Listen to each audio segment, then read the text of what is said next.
Evening, everyone. Hello. Evening.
We might have some people coming in, but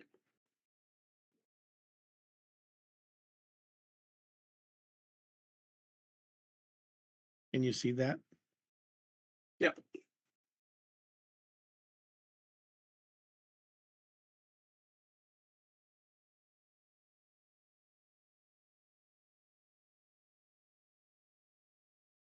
Give me 1 sec.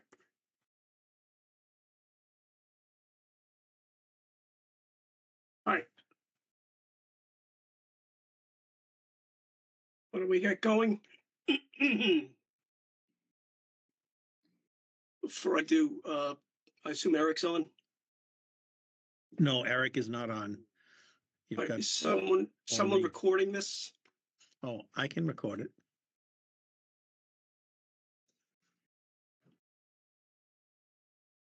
I forgot that. You did tell me Eric wasn't going to be here.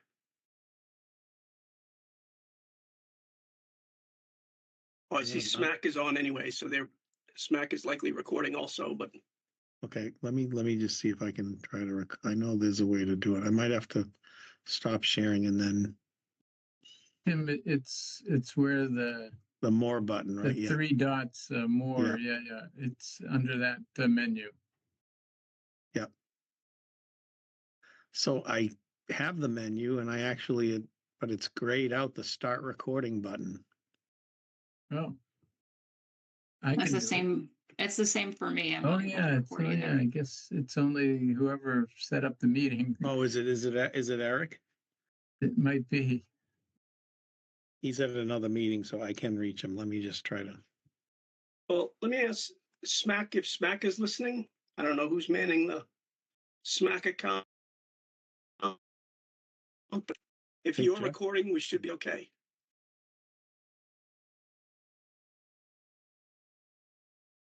We are. Okay, he said. They are recording. Okay, good. Okay. Thank you. Okay. Great. All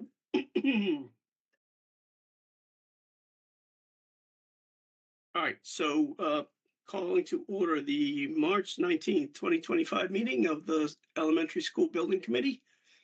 This meeting is being held in accordance with the governor's executive order put in place in COVID, extended through, I think it's through March of next year, if I remember correctly.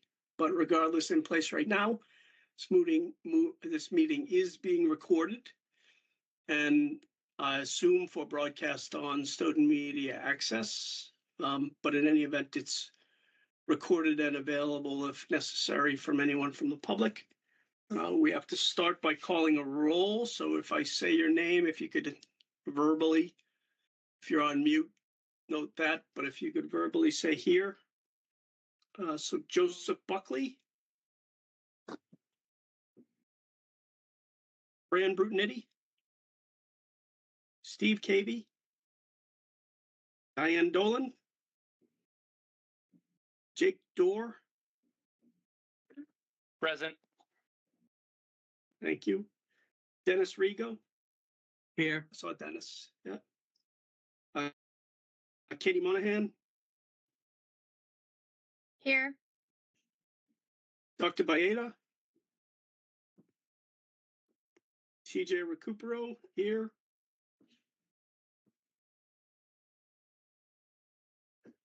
Melissa Lynch, I saw Here. you. Here. Leo Fay, I saw you, Leo. Yep. Pat Yanikowski, I know I saw you. Here.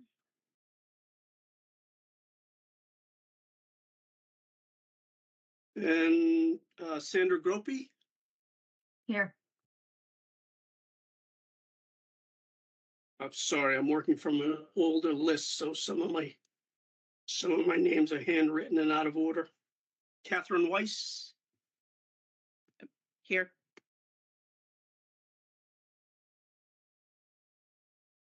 And I think that's it. Did I miss anyone? TJ, this is Fran. I just got on. Oh, Fran. Okay, great. TJ, this is Joe Buckley. I just got on as well.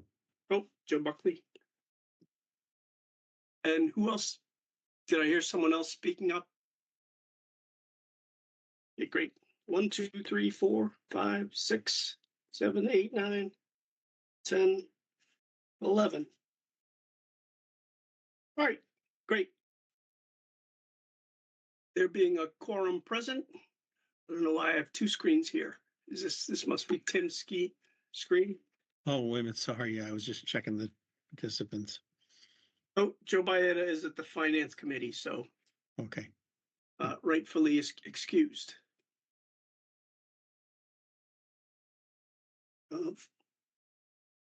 Great. So since we have a quorum, the first item on the agenda is public comments.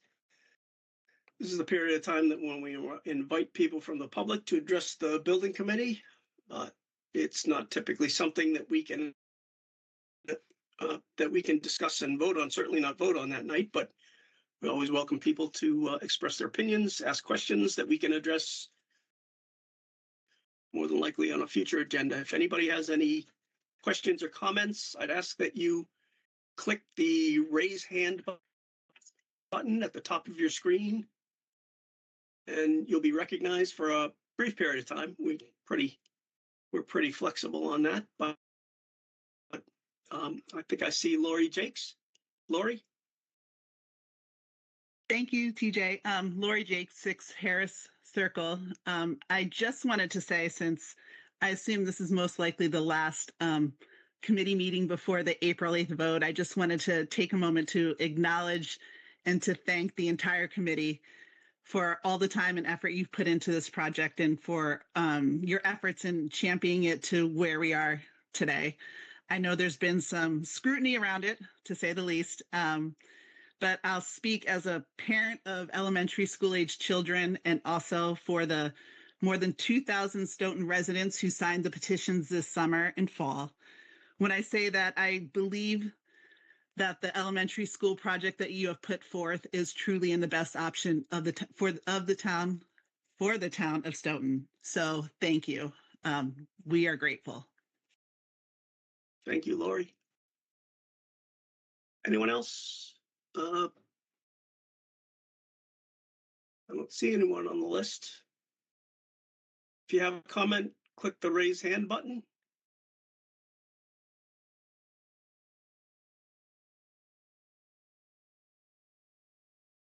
All right, last call. Great. Well, Betsy Kelly. sorry about that.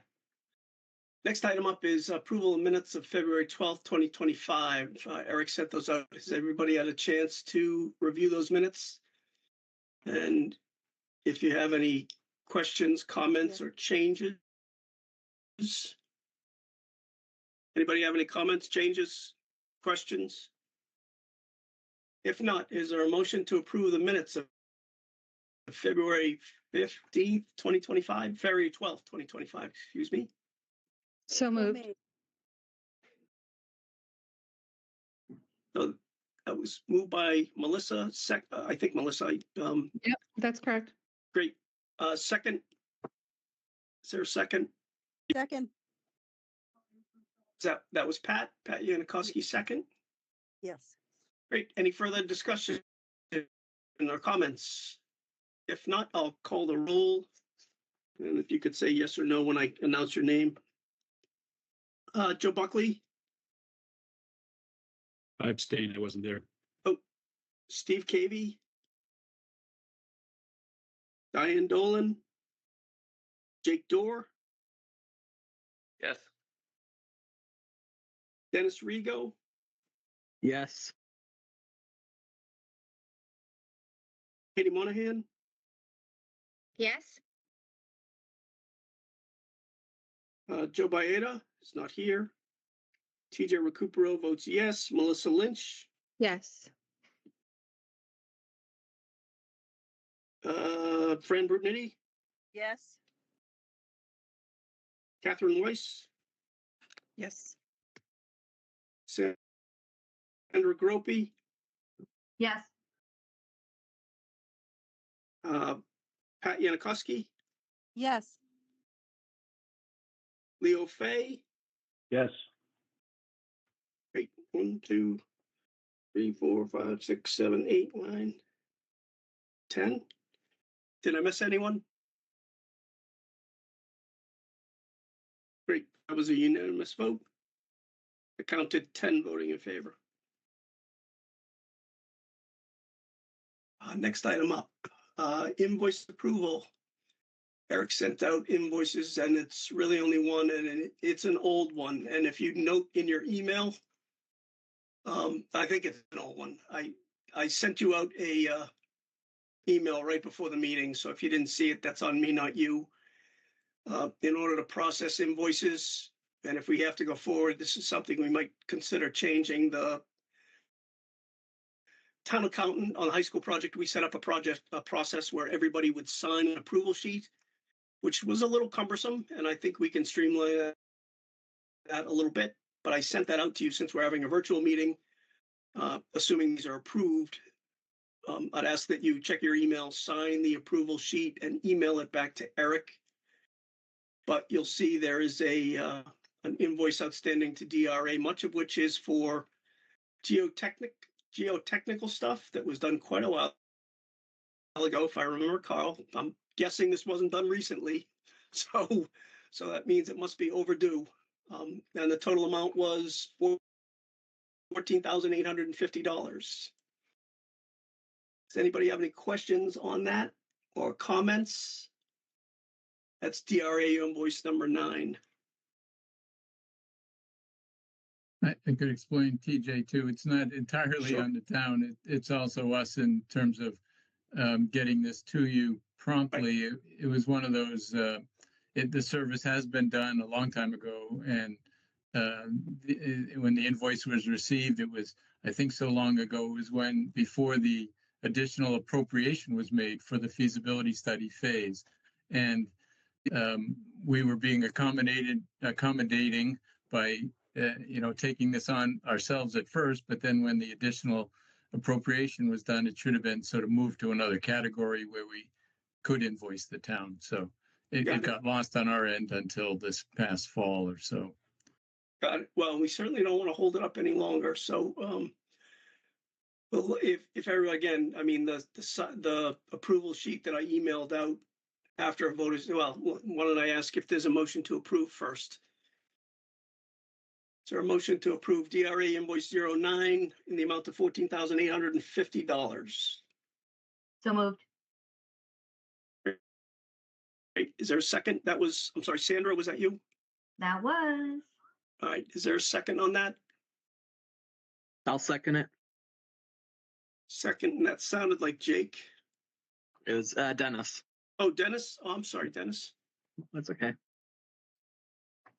Apparently you and Jake sound very much alike. Apparently. All right. Any further questions or comments or discussion? If not, when I call your name, if you could say yes or no. Joe Buckley, Sorry, yes. no worries. Steve Cavey, Diane Dolan, Jake Dorr, Yes. Dennis Rigo, Yes.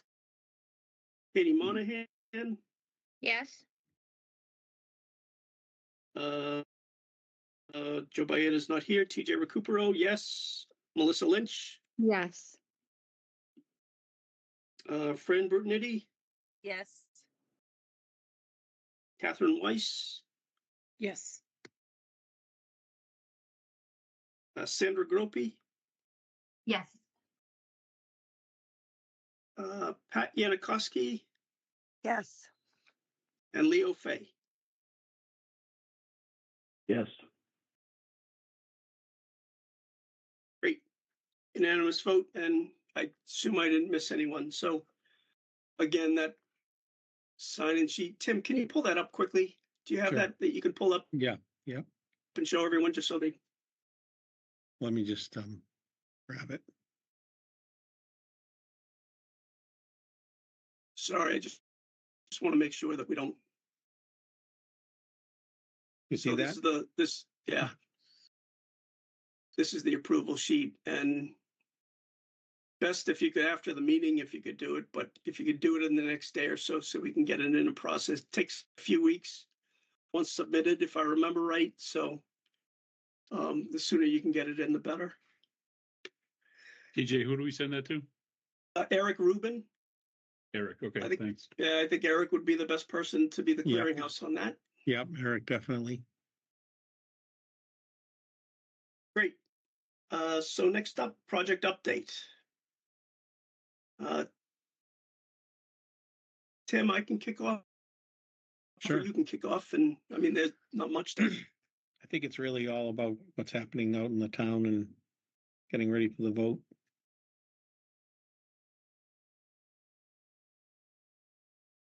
We have, of course, there's a debt exclusion vote on April 8th. We've had, and actually,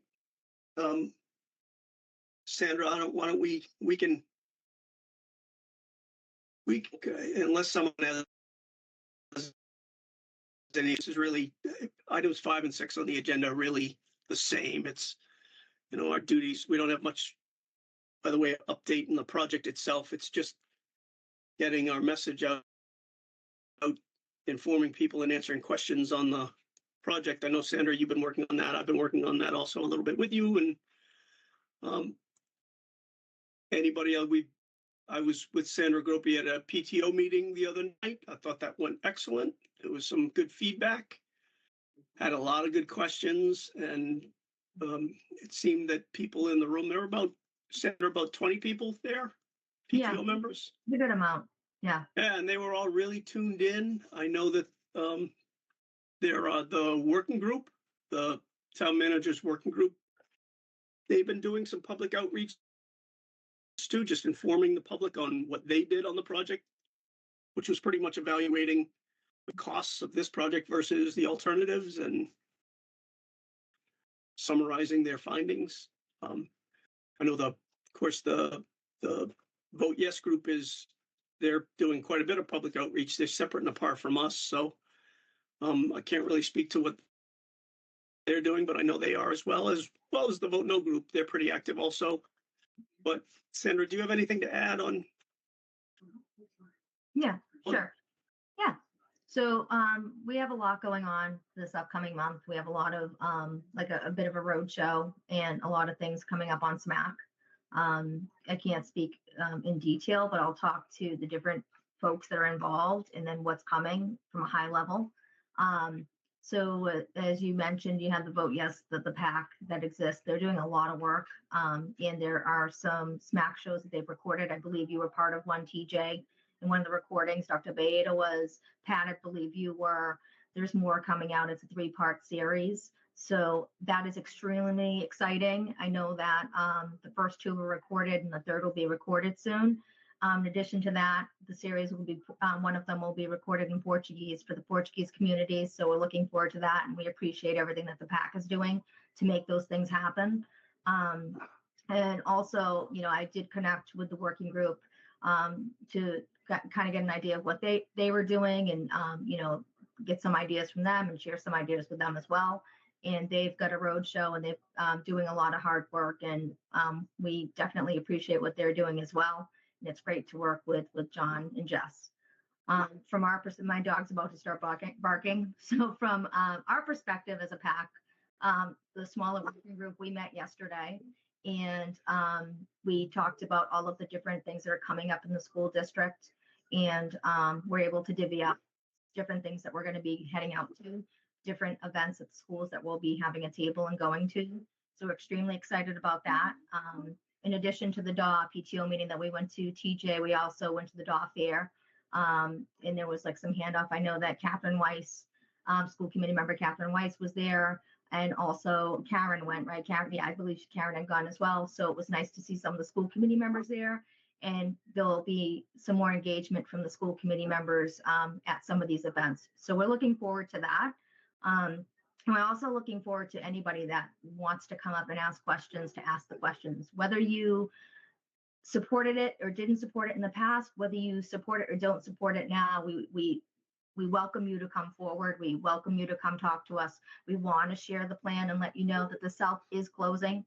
Regardless of what happens, it's closing. And we want to be able to share what that looks like for all of the families out there, with modular units being attached to every elementary school, how that impacts the housing values and things of that nature. And also budgetarily, it's going to cost everyone regardless.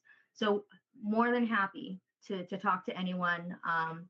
And, you know, I think that's kind of it, TJ. That was a long answer, but there's a lot going on. And if people want to reach out to us and can't attend something that, you know, is going on, I welcome them to email TJ Recupero. I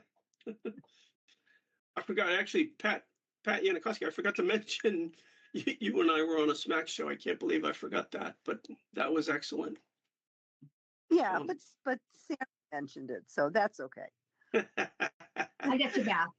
But I do think it's important. It takes a village, and there's a lot of people involved, and that's the great thing about it. So, and that's for everyone. It's not just the folks that I mentioned too. It's the public and the citizens of the town, right? It's not just parents, the citizens of the town that are kind of spearheading and putting out some information on this and sharing it and hoping that you know, folks are able to get out and vote yes.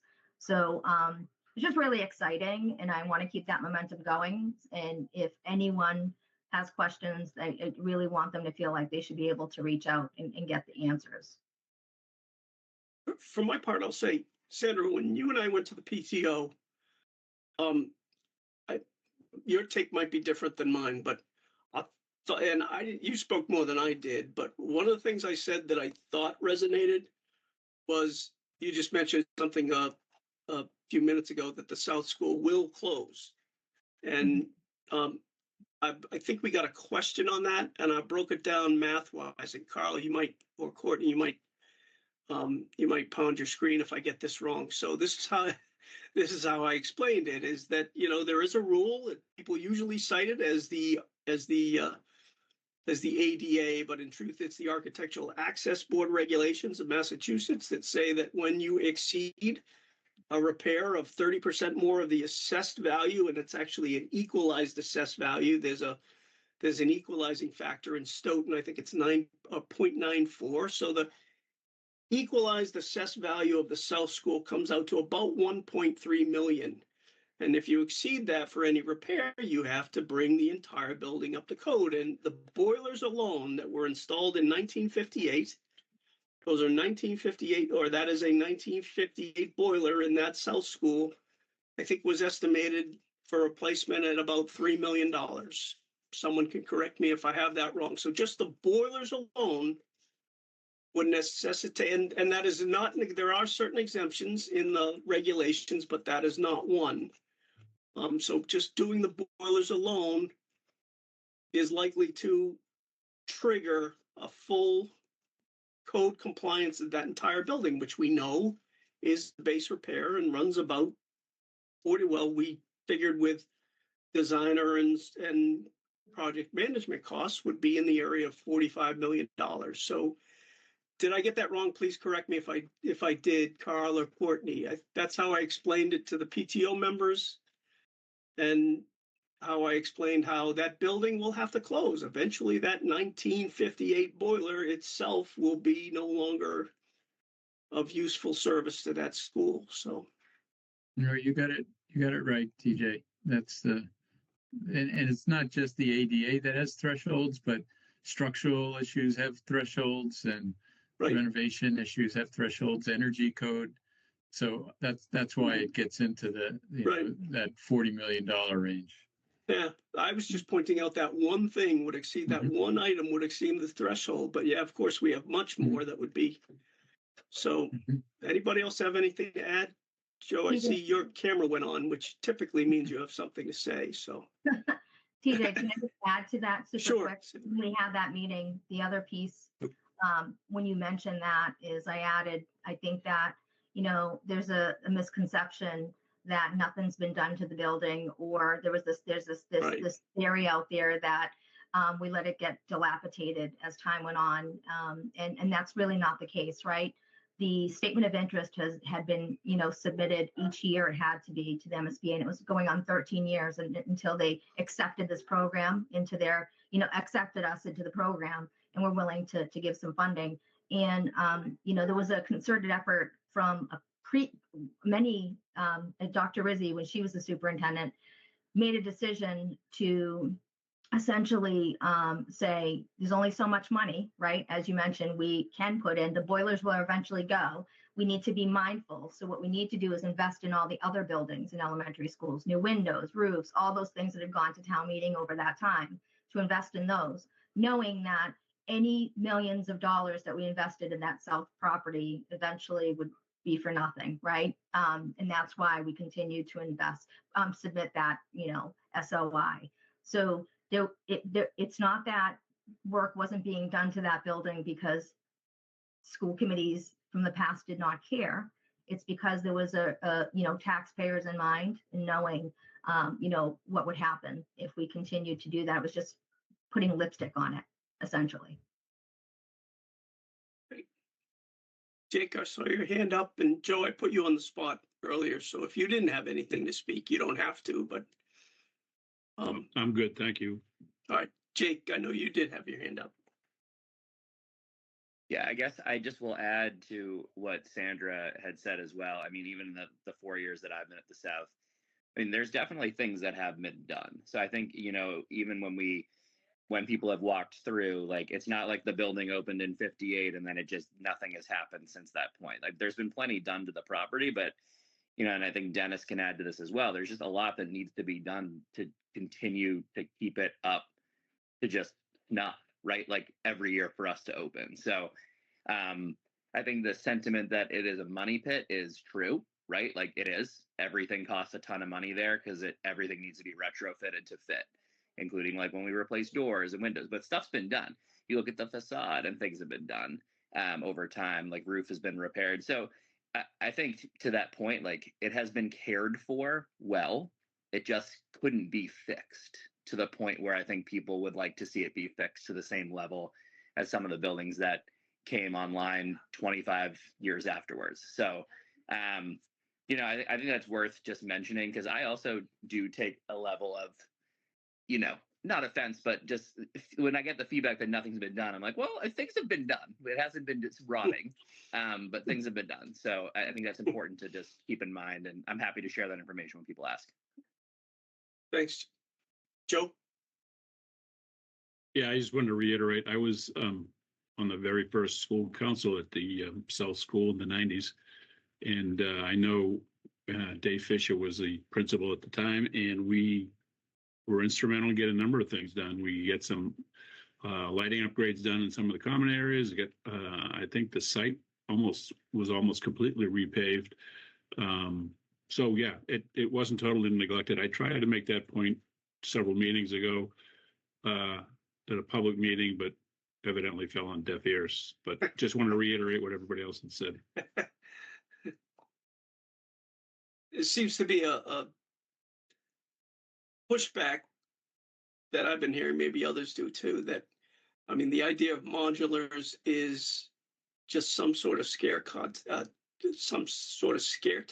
And in truth, modulars is because the South School is going to have to close. And it's really the only option if it does. So at least that's me speaking. I think everybody here probably agrees on some level with that. So anybody else have anything? Sorry, I spoke over someone. No, I just said it's not a scare tactic. It's real. Jake, did you have something else? Or is that an old hand? Yeah, no, I mean, I think if Dennis wants to add on here, I think him and I have had a lot of conversations recently. I mean, not to scare, but like I have active leaks in the building, stuff that's going to take a full roof to actually address the real issues for. I have water coming in through windows. We have all kinds of, it's not going to last very long. Like we're going to be able to make it work for the time being, but unfortunately it's types of repairs. And I don't know, Dennis, are you still on? If you can kind of expand a little bit, Yeah, what you're comfortable with, but there's a lot of work that needs to be done. Even stuff we've looked to upgrade over time. It's a small fortune to upgrade just because of the uniqueness of some of the elements of the building. So. Yeah, I can add, the neglecting piece is not something we're doing. We're putting effort into fixing everything we can, but there's only so much that we can do.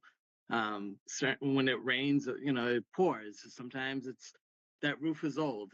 I think part of the roof was 1988 was part of the install, and the other was 1995. There was another part.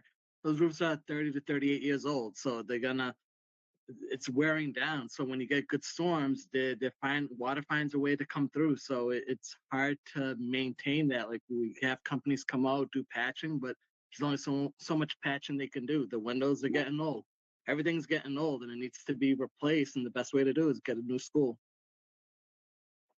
Up-to-date school. Yeah. One last thing that I wanted to add too, that I was I'm sorry, Pat.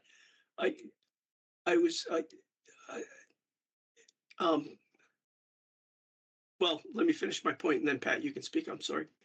Okay. The principal at the DAW, when Sandra and I went there, I just asked casually, what's your current enrollment? And I think he said he ended last year at like 420 or something like that. And now he's at 406. Yeah. And I was just, I mean, it's not just a South School problem. There are other problems district-wide that we're trying to resolve. So, Pat, you go ahead. Sorry, I didn't mean to step on you. No, you didn't, TJ. Thank you. I'm so glad we're discussing this because one of my beloved neighbors almost slammed the door in my face for the last vote and said, "I'm not voting for the debt exclusion. You people ignored that building and blah blah." And I mean, I'm a former school committee member from the late 90s and early aughts. And, we did at least a partial roof repair. But honestly, I was almost afraid that people were going to come after me for neglecting the building. And thank you for bringing it up and discussing those details. That came up at the DAW school presentation too. And I think the point that we made was, Sandra and I, was deferred maintenance doesn't mean zero maintenance. Melissa, you had something?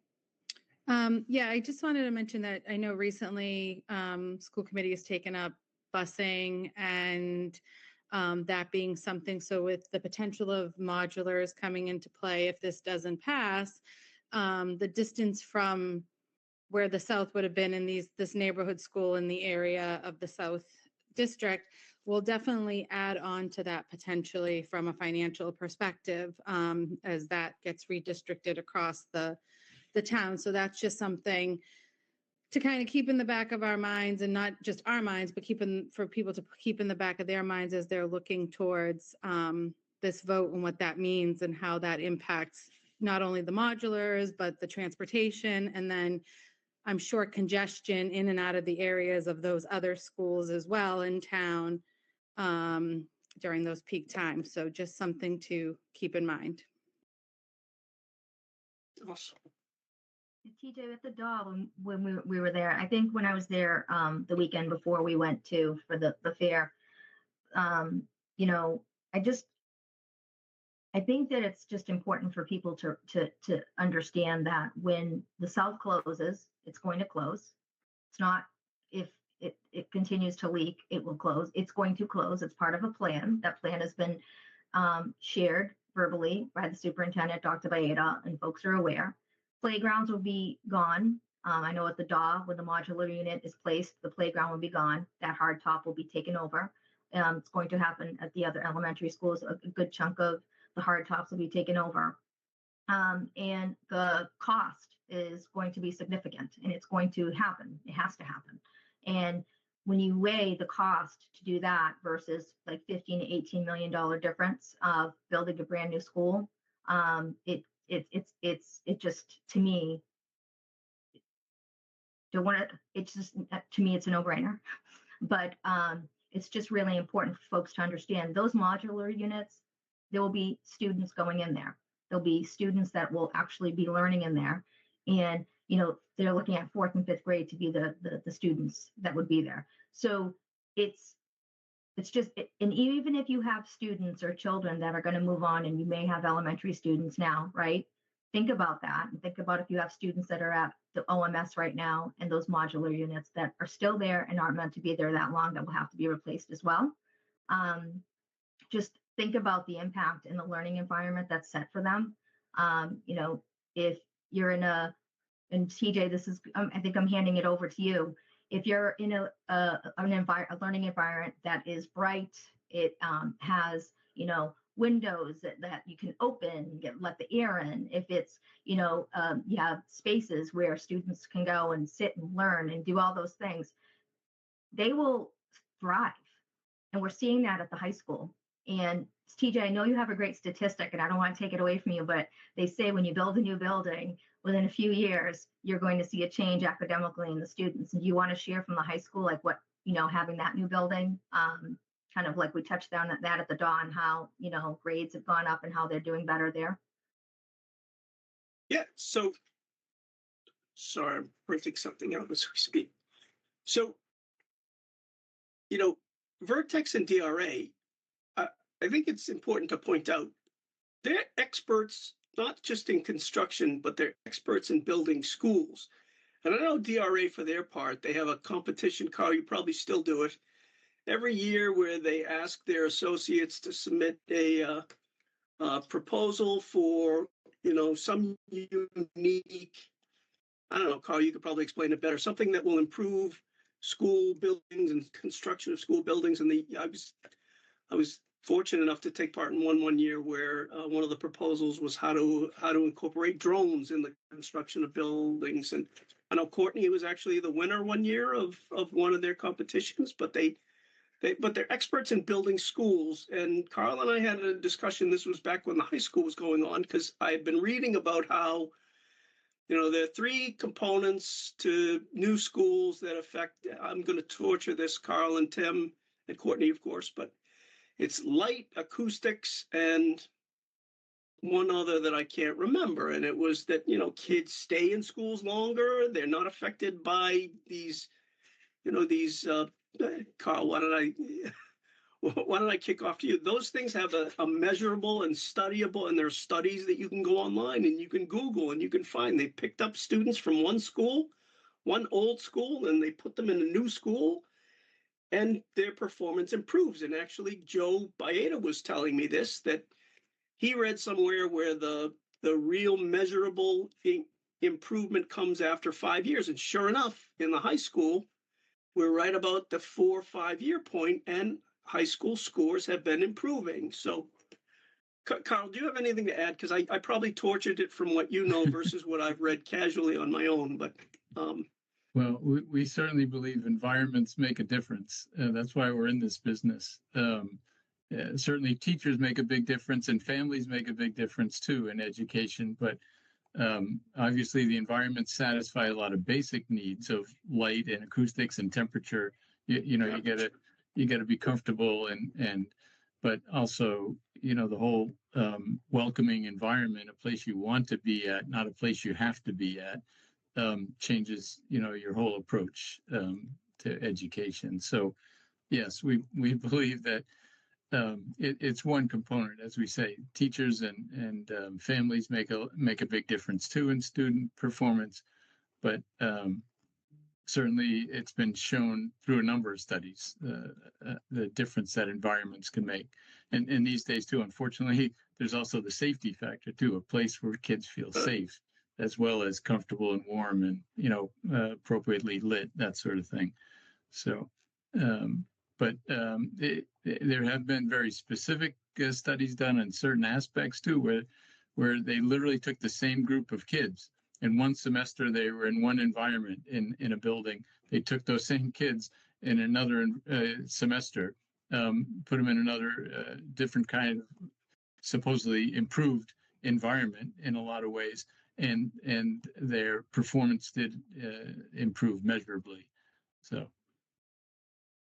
Joe, I'm sure you saw a ton of this at the MSBA. Then let's talk about this, because near as I can tell, when we go to the facility subcommittee, they're not just looking to build school buildings, or as I've said, a box of classrooms. They're looking to build these dynamic spaces that cover a lot of bases. That's true. If you go through the MSBA design guidelines, they emphasize lighting. They emphasize HVAC, good environmental conditions. But the MSBA primarily leaves it up to the designers. And, Carl's firm has had better than 50 years of educational design, almost exclusively schools, probably 99.9% schools. So you can't get better expertise than that. And, not to diminish DRA's credentials, but Massachusetts probably has the greatest amount of school architects, quality school architects, than probably anywhere else in the country. And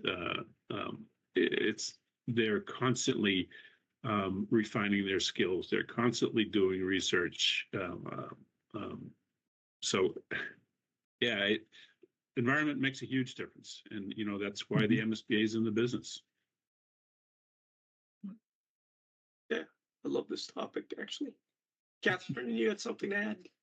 I wanted to expand on that and add that we're looking at more equity across the facilities of our elementary school students.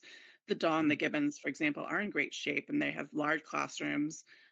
They have some large windows and light. And so this design isn't so over the top and new to Stoughton. These are some of the features that do feature into some of our other buildings. But I also want to add in the education plan that we've been talking to the elementary school principals and the school committee and the superintendent about how this education plan is going to improve elementary education and bring elementary education into the 21st century with the idea of outdoor learning, with the STEM lab. And those are principles that we'd like to apply to all of the elementary schools. So there are benefits of this plan that will trickle out to the other elementary schools. This isn't just about fixing a school. It's about bringing all of Stoughton's elementary education, all of our facilities into the 21st century and offering the best to Stoughton students.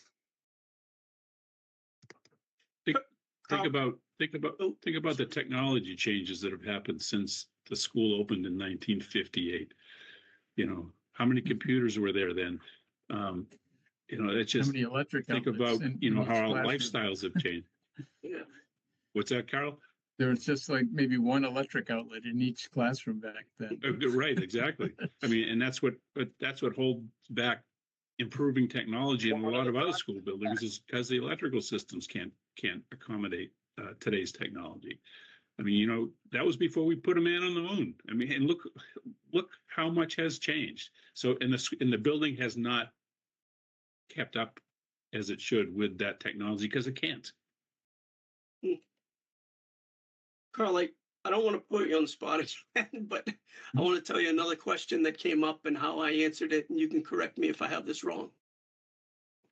So one of the questions that has come up is, or it's more of a comment than a question, or criticism than a question, is that this pinwheel design is somehow more expensive than it would be to do a more uniform, you know, rectangular, I keep calling it a box of classrooms, but, and the way I've answered that, and please, on the record for everybody to hear, correct me if I'm wrong, but I've actually sketched this out myself to see how it works. So we know how big a classroom is.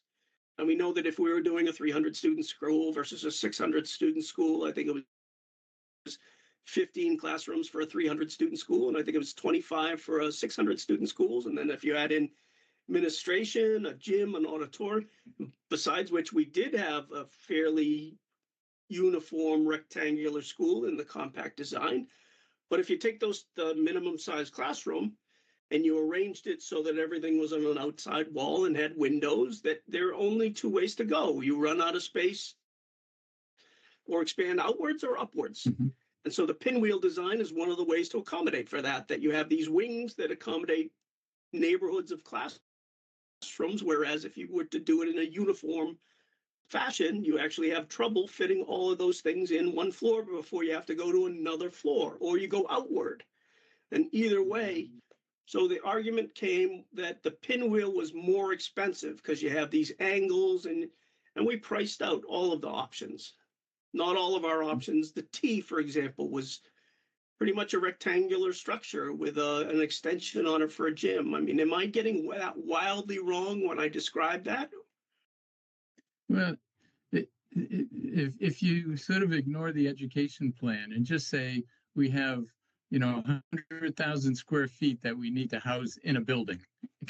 Yes, you could design a rectangular building that has 100,000 square feet with fewer corners and less perimeter wall, but we would not be able to satisfy the educational needs of spaces that need access to natural light. So you have to have a certain amount of perimeter to get windows to get light into those spaces. So if you were to satisfy that, then you end up with, like we did, the T-shaped, that again is not a pure rectangle. Each wing was sort of rectangular, but it had a certain amount of surface area for the given square footage. So so you have to keep that in mind, that we can't just say, sure, we could build a box, we could build a rectangle, but it would not satisfy the educational plan. Probably wouldn't even meet the building code and the MSBA guidelines that say every classroom needs to have a window and access to natural light. So it's not a fair comparison. And we've done studies before to look at literally rectangular buildings versus something with an angle versus something with a re-entrant corner. And our cost estimators, you know, can quantify it down to like, you know, 0.5% difference for the same amount of square footage. So it's the square footage and the volume, which would be the same in either case, but the square footage would be the same in either case. The only variation really is the perimeter of the building. And as I say, just the fact that it has wings doesn't, you know, you can't look at that in isolation. You have to say, we need that much perimeter to get natural light. And of course, we're accommodating the educational plan, which wants to have these wings to house each grade level classroom neighborhood. I'm glad you described it technically because my ham-handed way didn't hit it. But anyway, does anybody have anything else to add before we wrap this? Tim, did you have anything to add? You're on mute. Yeah. You're on mute, Tim. Yep. I was just trying to find to bolster the point that Carl just made, and you did as well, TJ, about the different sizes, the different geometries that we looked at, because we did look at more plain geometry back in the preferred schematic report stage.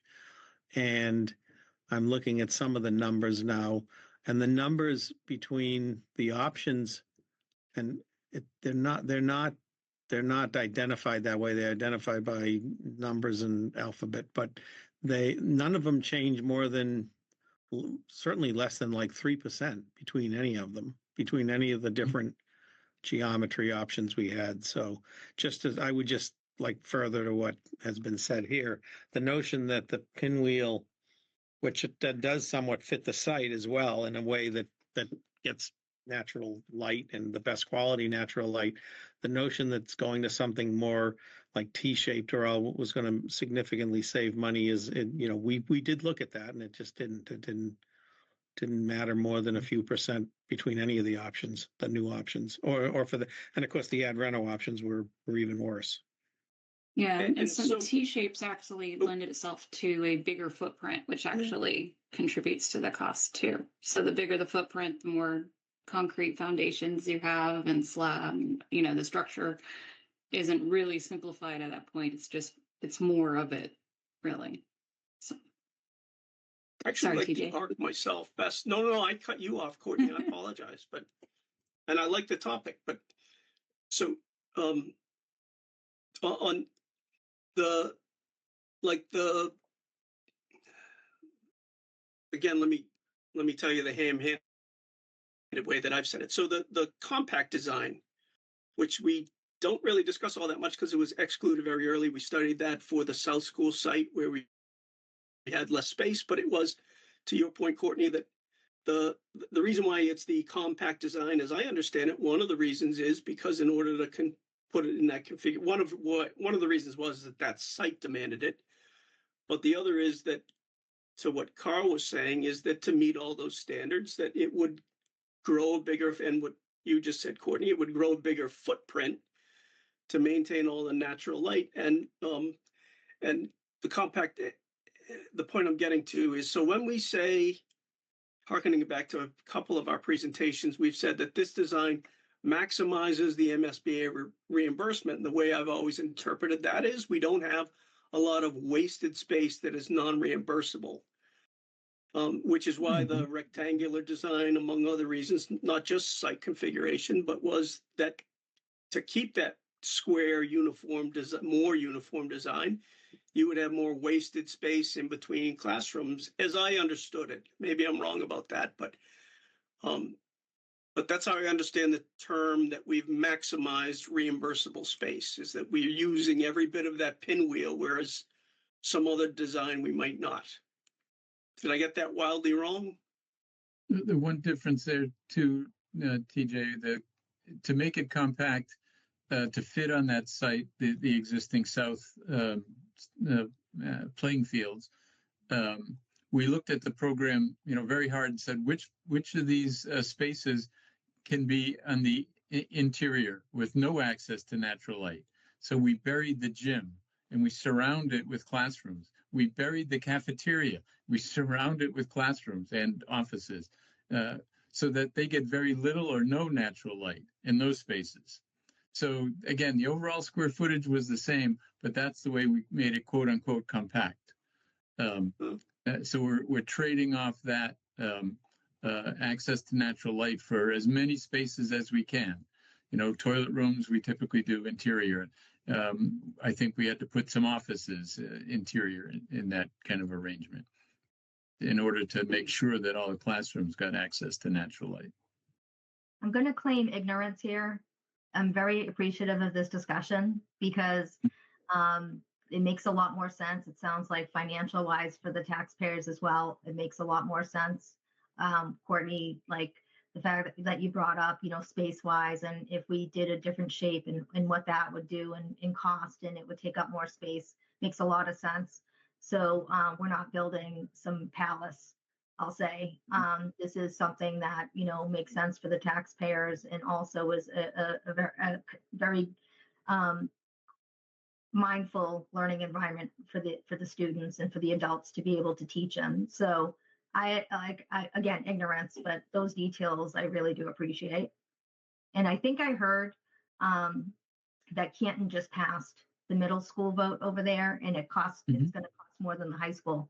So wow, we were lucky to pass the high school when we did.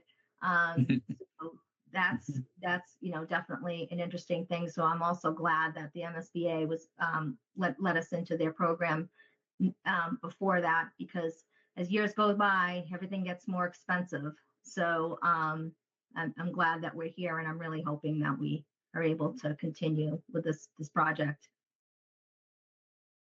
Excellent. Anyone else have anything to add? Twice the high school, by the way, Sandra. 252 million versus 100, and I think we wound up at like 117 million, something like that. It passed easily. The town, they voted to invest, and now that things are getting more expensive. The last same size building. Middle school, not a high school. And the last thing regarding communications, which is important. I know we talked a lot about this in the call, but we've been doing a lot of planning and discussions with different folks. I was very pleased and excited to know that the Stoughton Teachers Association is supporting the project and had a meeting and voted to support that. So that's really exciting because, the work we're doing here is right to support everyone in those buildings, which includes members of the STA. So it's great to hear that. It's great. Anybody else before we close out?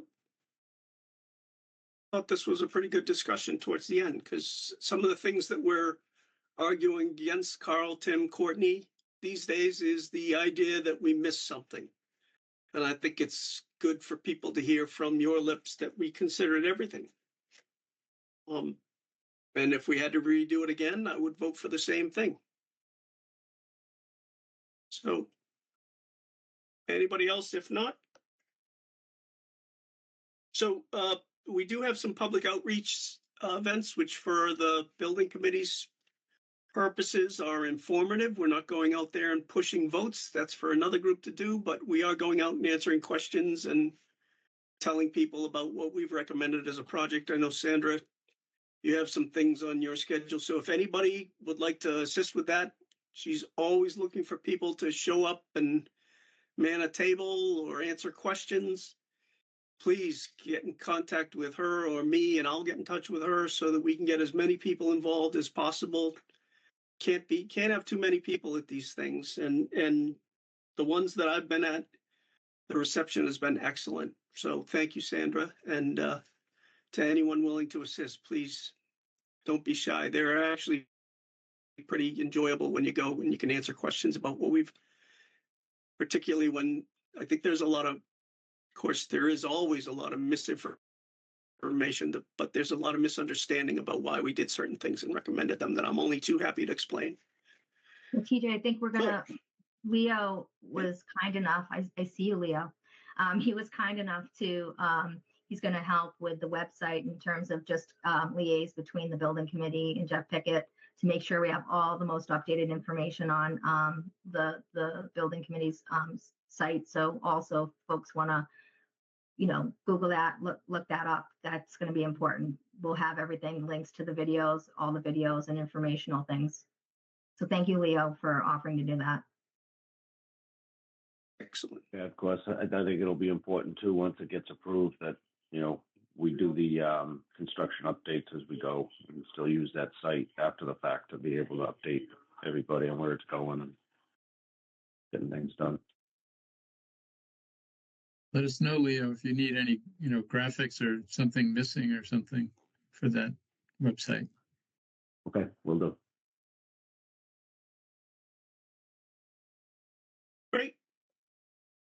Okay, last item, unless anybody else has anything on that, because that was a pretty good discussion, I thought. If not, any new business that we need to discuss, this should be the last meeting before the April vote. So if anybody has anything, this would be the last chance to push it out. I only have one. I want to thank, regardless of how this vote goes, I want to thank DRA and Vertex. I think you've served the town well, and I do want to point out that you've been on overtime from June to present. That you were contracted for a certain feasibility study through to a certain vote, and since June, everything that you've done has been, I think, just a courtesy to the town and following through on what you did before then. Certainly with the anticipation of more work to follow, but also you've been good to the town throughout from the high school forward. And Carl, I know you've had quite a few projects with the town, and you've served the town in that capacity, in other capacities well. So thank you to DRA and Vertex. I think we should, I wanted to put that out there on the record for everyone. So if anybody else has a new item? Oh, I'm sorry, I spoke over someone. Well, I want to just say thank you guys all for, I'm sure you're good. I feel confident you'll be successful, so we'll have another meeting. But it's really been your dedication, because you've been working at this for at least a year longer than you'd planned. So congratulations on that kind of diligence and effort. And so I think it shows when we have these meetings. Yeah, you've got a great building committee. Thank you again. If nothing else, is there a motion to adjourn? Don't want to adjourn yet. I want to make a plea. Just want to make a plea. Go ahead. Just for folks to please find the information, go out there, go on our website and look up all the information.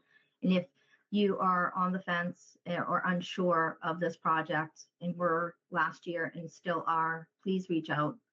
Look on the website, email us, ask questions. We're willing to spend as much time as we have to for you to understand, regardless of what you choose or decide. We just want to make sure that you have all the facts. The facts are extremely important, and this is a building committee that is put together to share facts. So, I implore everyone to, reach out to one of us if you know us in town, or email TJ. I'm always going to say that, or reach out to the Vote Yes group, members of the working group, whatever you can. I said this at a couple of the meetings we've been to, but no one's making a mistake by whichever way they vote. They're voting the way they feel that they should, but do it with facts. And that's all I ask. And again, please feel free to reach out to us. Thanks for the time, TJ. Oh, no worries. And also to the person at SMAC, I don't know who's manning the SMAC account these days, but if there's any way that you can get us a link to this, since Eric's not here, so that we can post a link to the meeting on the building committee website, that would be great. I'll call SMAC tomorrow maybe and see if I can get it if you're not hearing this message. But if that's it, if there's a motion to adjourn, Leo Faye, thank you for that motion. Motion to adjourn.